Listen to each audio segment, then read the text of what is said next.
সাড়ে তিন হাত মাটির ঘর, কারো আপন কারো পর। সাড়ে তিন হাত মাটির ঘর, কারো আপন কারো পর। বন্ধুরা আপনারা ইনার তেলাওয়াত শুনবেন, খুব ভালো লাগছে আলহামদুলিল্লাহ, আমার অনেক ভালো লাগছে। তো এখন আমি ইনার মুখে থেকে গজল শুনবো, দেখি গজল কিরকম ভাবে বলে ইনি।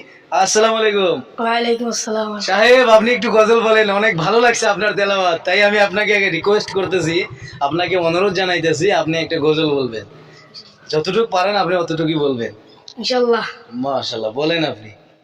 আসসালামু আলাইকুম ওয়া রাহমাতুল্লাহি ওয়া বারাকাতুহু। ওয়া আলাইকুম আসসালাম ওয়া রাহমাতুল্লাহি ওয়া বারাকাতুহু। কবর আমার ঘাটি, ঠিক আছে। কাফন আমার আপন। কবর আমার ঘাটি, ওই কবরে যেতে হবে, রইবে না কেউ সাথী। ওই কবরে যেতে হবে, রইবে না কেউ সাথী। থাকতে হবে নিরলায়, একে একে বাস্তলায়। থাকতে হবে নিরলায়, একে একে বাস্তলায়। চতুর্দিকে রবে শুধু মাটি, ওই কবরে যেতে হবে, রইবে না কেউ সাথী।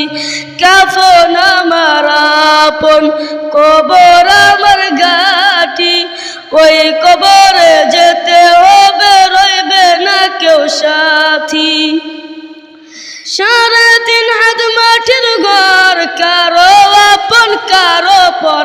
সাড়ে তিন হাত মাটির ঘর, কারো আপন কারো পর। কারো হবে ফুলেরই বাগান, কারো বা হবে জাহান্নাম।